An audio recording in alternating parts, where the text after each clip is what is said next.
Kia ora team, we're back again with the Ain't Just Dreaming series. We're very lucky to be sitting here today with Finn Butcher, our very own gold medalist from this Paris 2024 Olympic Games. So thank you so much for joining us today.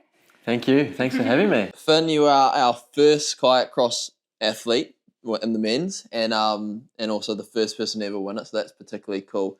But I want to talk about how the kayak cross came about, because it's my understanding that kayak cross became a sport for the Olympics, but it meant that canoe sprint, which is the sport I come from, lost the 200-metre event. Now, I wasn't overly fazed by that because I raced 1,000, but Lisa Carrington raced the 200, so we're going, damn, we've just lost a gold medal opportunity. This is like not what we want. And then you go win it, and we're like, oh, actually, this isn't too bad. We got a kayak cross in it. So well done on that. Yeah, no, thank you. Yeah, it's pretty interesting because I think like they wanted to, like the Olympics is kind of trying to find sports that are getting shorter and more exciting and faster, kind of like for the younger generation, I guess. So, I mean, 200 was quite short and fast and exciting anyway, so I'm not sure where that came in. But, yeah, basically, I mean, we've been kayaking on rivers and racing head-to-head against each other for years, since I was a little kid, especially down south, like we go on natural rivers and go head-to-head. So they were looking for something to add to Paris, and actually the boss of the Paris Games is Tony Estonga, who's a three-time Olympic champion in C1 men in canoe slalom. So he it was kind of his little baby to add something into the event that was short and exciting, and they kind of adapted the head-to-head racing we were used to into like an Olympic format, I suppose. So yeah, it's probably 5 or 6 years ago where it was like fully on the World Cup series and in the World Champs and things, and then we all knew it was going to come into Paris, so we were going hard at it. Yeah, that's awesome though to come away from the first ever event with the gold medal. Do you feel like you were heading into Paris 2024 with kayak cross as your favourite event, or how was that sort of going for you mentally? Yeah, I think I probably had it as, like, I had better results in kayak cross over the last 4 years, basically. But still, with slalom, I had, like, some good results, and I was, hoping to do well and be on the podium in slalom as well. So probably on paper, my kayak cross would have been my stronger event. And we knew that going in that I could win for sure. Yeah. Which is pretty cool. And I guess not that many people knew that, especially like the general public, because our sport's pretty under the radar in general. So man, I remember talking to you in the stadium watching actually Lisa win her 500, her K1. Yeah. And it was the first time I'd seen you since you winning, and I said, man, I can't believe it. Are you the same? Like, are you shocked? And you're like, no, mate, like, I backed myself. And I was like, oh, man, I probably should. I probably sounded real rude saying that. But then we were thinking, like, you probably get that a lot, actually, from the New Zealand media and everyone, because I guess we'd never seen this sport being competed in. But that mentality of backing yourself, knowing, I could win this. Is that something you've had your whole life? No, probably not, I don't think. I think, we had to do a lot of work on, in the past, like, feeling like I belong with the top guys. I think who's we? My coach and I, and sports psych as well. Like, I think coming from New Zealand and it being very European dominated, as you'd know, Max, like, even though I'd had some good results here and there and things, I think like something holding me back was that I didn't really feel like I belonged with the best. Yeah. And it was kind of, I was almost at the event and then like looking at my like heroes. Yeah. Like you're sort of like, whoa. You don't feel like you can actually beat them. So it took a few years. Like, this is, 5 or 6 years ago, but it took a few years for me to actually realize that, I can win these things, Yeah. So, it's a bit of that, but going into Paris, I had some, like the first World Cup, I got 2 medals. Wow. Like I was second in slalom and third in cross, and it was like, okay, like it sort of backed up that we're on. Yeah. We're in good form, and I think.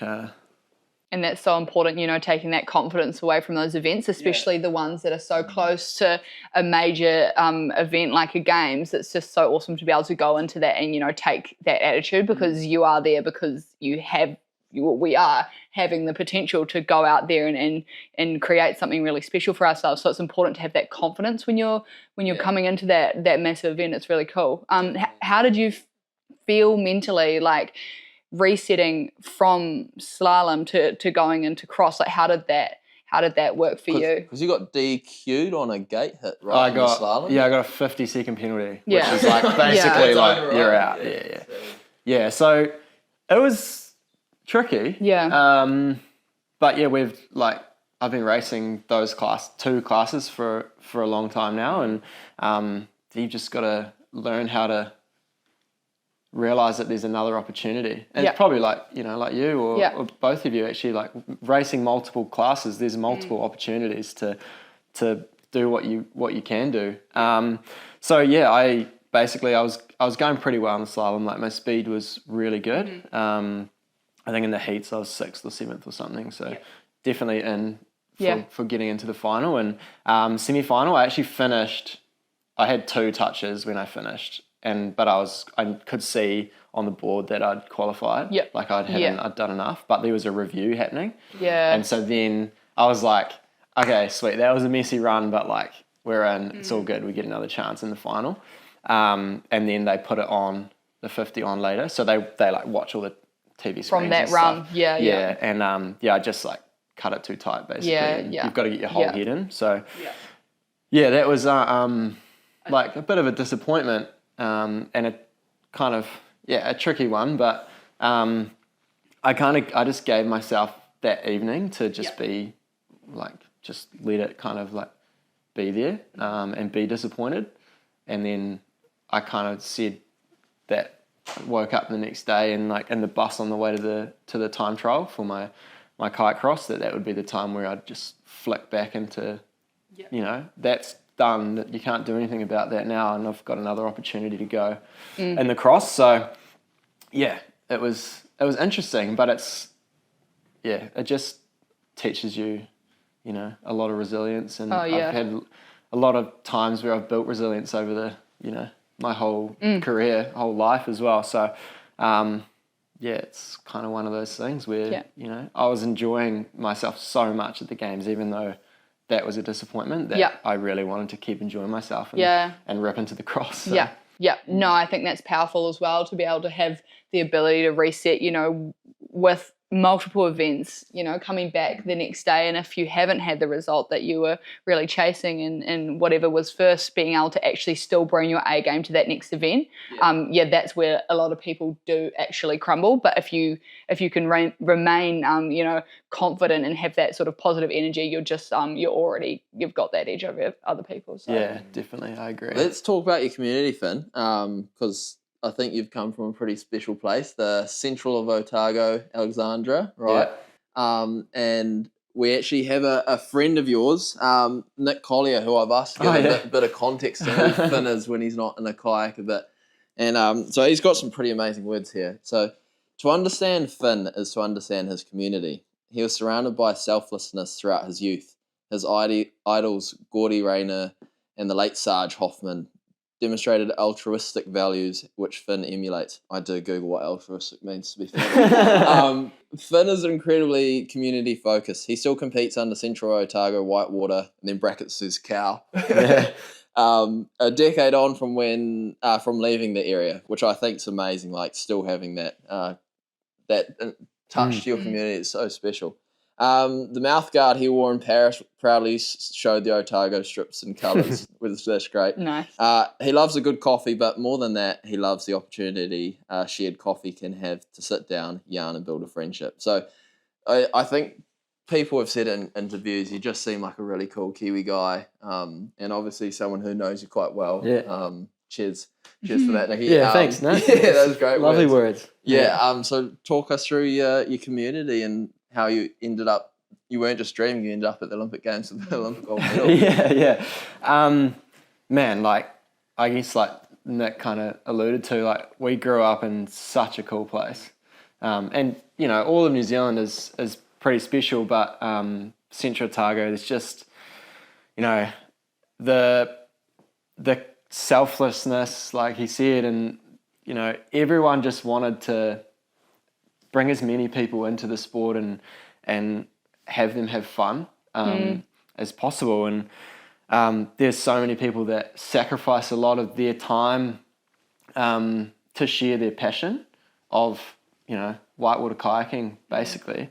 And it was never about creating an Olympic champion or even someone that would go to the Olympics. It was just about, trying to share the love for a sport with someone. And, you know, like with me, it stuck, and I really loved the racing side of things and just kept going. And I think part of that is why I was able to kind of build a bit of resilience and have things where, you know, like things don't go your way or there's kind of bumps in the road. I think that community and their base of just the passion for things is why they were only bumps in the road and not like just big cliffs that you fall off. Because I think if you put everything into, you know, from a young age, probably being elite and training like an elite athlete when you're like, you know, 12, 13, it's,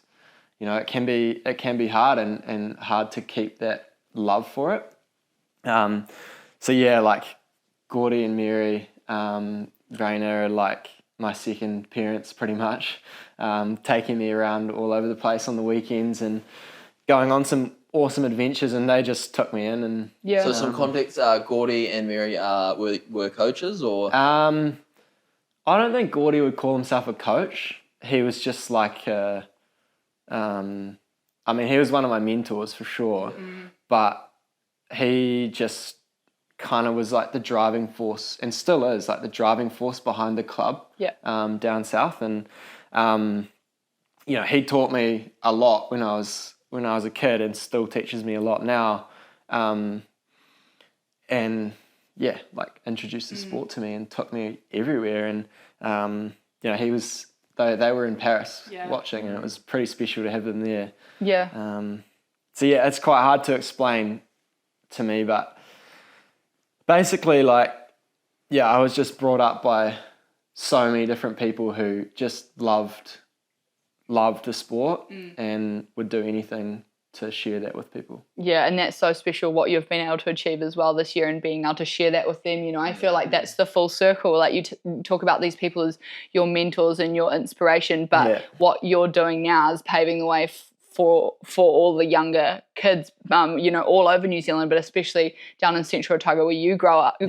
And I think that's really special and something you can be so proud of. That's just incredible to me. Yeah, thank you. I think, like Dad was saying, because Mum and Dad were in Paris watching as well, and Dad was saying, look, I think having Mary and Gordy there was like that little bit extra that you needed to get over the line. Like, they've got so much good karma behind them because they're just really, really good people. And they've done so many things for a lot of people that they didn't have to do. You know, like gone out of their way to help people and do everything, that having them there was just like that little bit of, you know, good karma maybe coming my way. And yeah, it's pretty special to be able to do that with them. Amazing. I remember seeing a video of you sharing your medal with your dad. And I think that moment is something that was really special to watch from like an outside perspective. And, you know, like we'd never met at that point, and I hadn't met your dad. I still haven't, but you know, it's like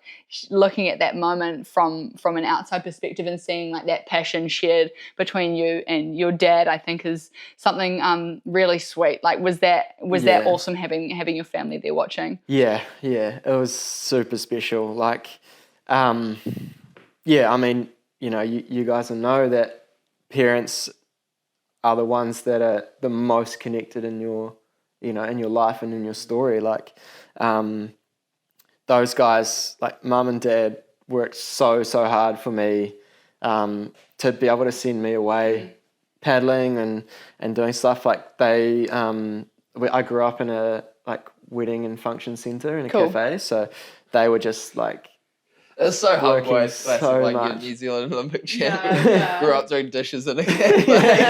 It's just so Kiwi. Yeah. I used to say I was second in charge. Mum was in the kitchen, Dad was like front of house, and I hated being out front of house. I was always in the kitchen. And I was like, I'm second in charge behind Mum. You know, Dad, you're like. Those stories are great though, because there's Kiwi kids who come from places like that who go, there's no way like I'm going to become an All Black or a Silver Fern, go to the Olympic Games, maybe win a medal. Like I'm just going to do my thing. Yeah. And, you know, people like yourselves just prove that you can wash dishes and then go do something like that. Yeah, for sure. I think the values that we grow up with in New Zealand are, you know, really, really help to be to get to the top level. So what are if you could choose 3 values to pass on to a young boy or young girl even as well, what would those 3 be? Hard work. I think you can't go past that, and like, you know, learning that from my parents, and, you know, people like Gordy and Sarge. It's just, I'll never be more grateful for those learnings from them. My parents were, you know, working like 100-hour weeks in the summer in the cafe. Crazy. Because we lived there, and it was just like never stopped. Yeah. So hard work, probably resilience or like perseverance. You know, there's been a lot of times like you guys will have the same where things didn't go your way and you've got to get back up and figure out, you know, if you love it, and if you do, keep going. And then probably my 3rd one would be like having fun. Like just to enjoy it. Because, that was something that we approached Paris. Like, I really wanted to enjoy it because I just missed out on Tokyo, and I wanted to. You were reserve, right, for Tokyo? Yeah, non-travelling reserve, Crazy. So just missed out on selection for that, and it was like having a dream in your hands and then just letting it slip through your fingers. And like I made mistakes in our selection that let it go. And Callum was really good in our selection, and it was just, you know, he beat me. So, and like it's not a guarantee that I'll ever get to go again. You know, I really want to go to LA, and I'll do my best to go and then win. But you never know. So I was like, man, I just want to enjoy every moment of the Olympics, and that's the cornerstone of why we do sport, because we love it and it's fun. 100%. I want to talk about the moment that you got the call asking you to be the closing ceremony flag bearer. How was that for you? Like, was that with Lisa? I know. What an amazing experience. And what was that like getting that call, being told that you're going to be the closing ceremony flag bearer? That was crazy. I was actually lining up outside the velodrome to watch you guys. Oh my God. You've just unlocked a memory. I saw you. I looked up into the crowd, and I'd had a few moments where I'd look up into the crowd and look at my family, and you were right there with all the Kiwi supporters in it. That's so fun. So you're lining up to go onto the track. So just before that, like I was outside and saw a call come through from Nigel. I was like, what have I done? What have I done here? I'm pretty sure I haven't played up. Nothing's happened here. But like my coach Aaron, like earlier, I think it was before Hamish won, because you know there wasn't. He was like on the last day, but he was like, I'm sure you're going to be close. You're going to be flag. I was like, no way, man. Like you're dreaming. What are you talking about? He's like, no, think about it. Like, there's, you know, no other boys or no other individuals. Like, nah. Just brushed him off. Dreaming. I just brushed him off, and I saw this call come through. I was like, you're kidding. No way. And then, he was like, how you going? Like, what are you up to? I was like, oh, I'm just like lining up to go and watch the sprint. Like, into the velodrome. He's like, oh, cool. Like, I heard it was real hot in there. I was like, I guess so, it is. And it turns out it was pretty hot. He asked me if I'd have the honour to carry the flag. And I was like, man, like, yes, 100%, I'll do that for sure. And it was really, really special. I was crying on the phone to him. Like, you know, to be able to represent like all you guys, like the rest of the team and the country, and carry that flag in with the goat. Yeah. It's pretty cool. You know, because the butcher with the goat. Yeah. That's great. Like the whole team was just so amazing in Paris, and to have the honour to represent everyone and carry that in was something I'll never forget for sure. So with you and Lisa, two kayaking sports as the flag bearers. Two sitting down sports, eh? Yeah, sitting on your ass. Sitting on your ass. But I saw it was Naomi Fox put on her story that at their awards they said for Oceania, New Zealand was the most successful, I guess, canoe sprint nation, and then Australia was the most successful canoe slalom nation. So the Oceania region was the most successful kayaking nation in the world. And for a bit more context there, the Eastern European sports, or just basically Europe, is massive in kayaking. I get, like, in New Zealand, rowing's particularly big for us, but it's kind of like that's their thing. So for Australia and New Zealand and the Pacific nation to take those two titles is huge, and I think a massive honour to you to add to that legacy. Yeah. That's just so cool. Pretty special. Like in slalom, I mean, geez, the Fox girls did most of the most of the work there, but like we got 4 of the 6 gold medals from the whole slalom program. So, and like Jess and Noemi, some of my best friends, which is like insane to be with them, and both of them winning golds and then me getting one as well. It was pretty cool. But Oceania, like especially in slalom, you know, the Europeans just dominate.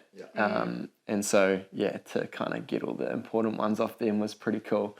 And like even on my finals day, Noemi's final was like, I knew she'd made the final, I think, but I was basically in the pre-start. So there's like a pre-start procedure, and I was there and I was listening to the commentary. I couldn't see the screen or around the course, but I could hear the commentary talking about her race as she was going. And I was like, saying she was in the lead. I was like, no way. Like, fizzing. And then, I heard she was doing the last upstream, and then, that she won. And it was like, you know, a heat before mine. And I was just like buzzing that she'd just won the Olympics. And then it was like, oh, I've got to go up and have my chance now. And she was, you know, like my coach, Aaron, was the first person to like congratulate me at the bottom. I don't know, I think on the replays of the race you can see it pretty clearly. And Noemi's the second person. She was just straight in there, like just won the Olympics, and then she's just straight in there congratulating me. It was pretty special. But Oceania. I always feel like a connection to the Aussie athletes, and I know there's like that little Kiwi Aussie rivalry, but at the end of the day it's like we're family almost, you know. Definitely. So I think that's so special, you know. I don't know. I love going to Australia and competing there, and you know, when my friends do well from Aussie, I think you're just right behind them. We've been racing together since we were like 14 or something. They came over, or we went to Aussie, and like it'll be the same with you guys. You know, like, absolutely. You know those people for so much of your life and career, and you have a connection with them for sure. Absolutely. And we were talking about this before, you know, like thinking about the games or like a major event, and it's so crazy to go out there and get a result. But when you strip it back and everything else the sport gives you, and, you know, the amazing friendships being one of them, like those people you're going to know for the rest of your life. And, you know, same with me, and I'm sure same with you, lots of people that you race with. And I think that's one of the most special things that we can get from sport, is like not just like the relationships that we build amongst our own team, which is amazing in itself, but you know, the relationships that we build with everyone else across the whole entire world. Like, I think that's an amazing opportunity. And being able to be friends with people who have that sort of standard of like accountability is just unreal. Like, I get the chance to sit here on a couch with, you know, 2 Olympic champs. It's just like unreal. Like, we just can learn off each other, and it's just so cool. So blessed. We're heading towards the end of this lovely chat, but there's a lyric in the song, and it goes, strength rising in you, follow those dreams wherever they may take you to. So firstly, the strength rising in you, well, for kayak cross, the spectators are almost like an amphitheater. It's like you're like a freaking gladiator. Yeah. I remember walking past and just hearing the cheering. I was like, oh my God, that's you. Yeah. But you explode out of the start. That's, I guess, where you more or less won the race, right? Yeah. So is that something that you're super strong because of gym or just you're fire in the belly? Yeah, I don't think I'm actually that strong in the gym. I'm definitely not as strong as you. I'm sure you are, mate. You'll butcher me up. Slice and dice. Yeah. No, I mean, we worked a lot on the, strength in the gym and power on the water and stuff like that. But, I think a lot of it comes down to the timing and intent as well. Like I'm just up on that ramp and after our little intro and chuck the mana wave out, it was like, boom, like zone in on the gate in front, because you kind of like, there's a little gate that stops you from sliding off, and I was just zoned into that and ready for the beep and the gate to drop, and my goal was just to react as fast as I could, slide as quickly as I could, and then land with a good angle and just send it. That angle must be so important, eh? Yeah, for sure. And like, you can be like the biggest and strongest and most powerful person ever, but if you don't get the technique right, it just, you're not going to go anywhere. Yeah. So we worked a lot on the start and trying to land as good as possible to carry all the speed that you've got from sliding down the ramp. And then, if you can make this much on someone else, then you're like that much more in control, and you've got the opportunity to have some clean strokes and some clean water to go through, because and that's like through the rounds I was going well on the start, and the final, it was obviously the key. And the other two beside me on my right had a little tangle and hit each other's paddles a couple of times, and that was enough for me to get out there. So I wouldn't say I'm the strongest in the field, that's for sure, but just figured out what worked for me.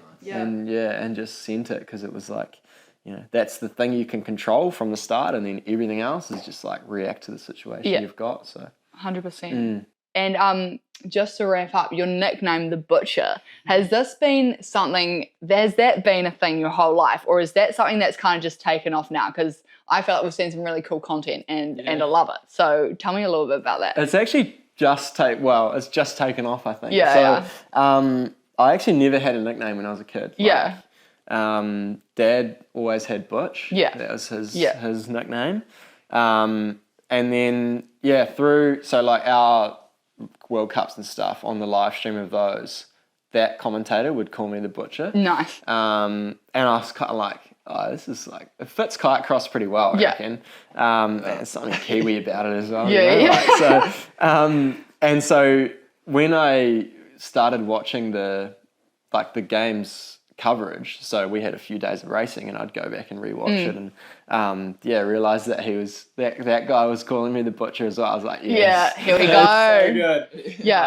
It's just taken off, but I'm not mad about it, that's for sure. That's super well. Absolutely. I mean, kayak cross, it's like you've got to be a savage and get the knife. I love it. Bring that energy. 100%. That's so cool. When I was actually choosing my mouth guard, I always wanted an Otago colour. Like growing up watching the Highlanders or the Otago team, I was like, man, I'm gutted I don't do a sport that you need a mouth guard for, because it would be sick. And then cool. Needed a mouth guard. I was like, I'm getting that. But I also thought someone was like, you should get a little knife on it. With some blood coming on. I was play into it. It could be pretty savage. But No, 100%. There's another lyric in our song that's sort of like, follow those dreams wherever they may take you to. So what is next for you? Like, where's this one going to take you? Are you back training again, or still on your break, or what's the plan? Tomorrow. Nice. I'm back training. Cool. Day one tomorrow. Day one, wow. I've been exercising, right? So I actually came back after the games and went back to Europe to race 2 World Cups. Nice. So then I didn't really have a break, and then came back to New Zealand, have a bit more of a break and chill. But I've been going to the gym a little bit, exercising, paddling every now and again. But this week was kind of like a build, a little bit of an intro, and then next week we're in. So I'm like I'm locked in for the next 4 years. I There'll want be to a few happy Kiwis about that. Yeah. We want to see you out there. It's pretty cool. So yeah, I'm fizzing for that and like looking forward to ripping into the prep for that and seeing what can happen and where it can take us, because we're still pretty new sport and it's going to evolve really fast. So we're just going to try to stay at the head of the curve and keep learning. Get after it. Yeah. Awesome. Cool. Well, Finn, it's been an absolute privilege for us to yarn to you. You know, you've achieved the peak of sport, but I guess you're a Kiwi guy who just emulates or just expresses his community, and you haven't lost that touch. And you know, even the sense of chucking a mana wave, that New Zealand culture before an Olympic final, I think is just something that, you know, a lot of people resonate with. And I could feel it coming back at me. Yeah, for sure. Let's go. Beautiful. And I think, as a country, we're lucky to have someone for you to sort of represent us, and we look forward to the next 4 years and wish you luck and all the best butchering them up. Let's go. Nice. You legends. Thank you so much for having me. Cheers. It's been a pleasure. Nice.